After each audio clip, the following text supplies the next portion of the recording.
Africa Media Live TV. Kindly subscribe to our YouTube channel to get updated on the trending gist, latest news all over the world. Like our page, subscribe, and share with friends. Thank you.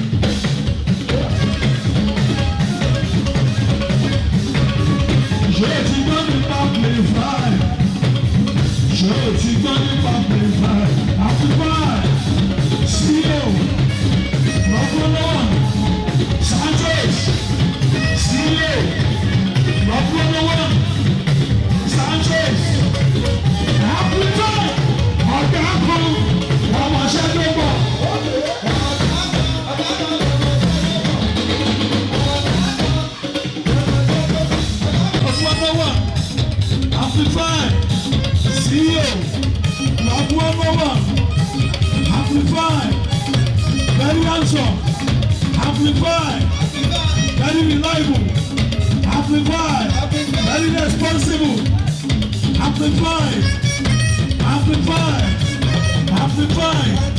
CEO, rock 101, CEO, rock 101, CEO, rock 101, amplify, ọ̀gá kan, ọmọ ṣẹ́ tó bọ̀.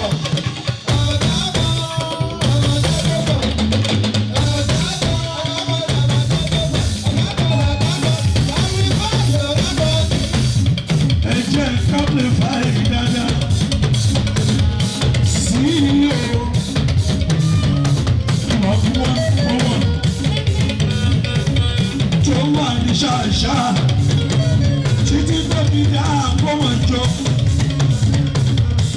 sí o amplify mi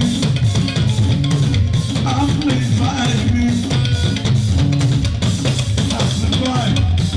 number one sí o lọ́pọ̀ lọ́wọ́ ẹ jẹ́ ká lọ jayé let's go there.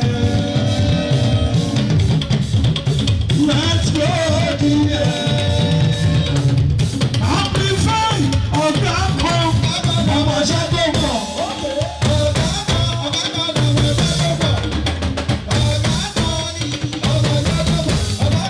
Africa Media Live TV. Kindly subscribe to our YouTube channel to get updated on the trending gist, latest news all over the world.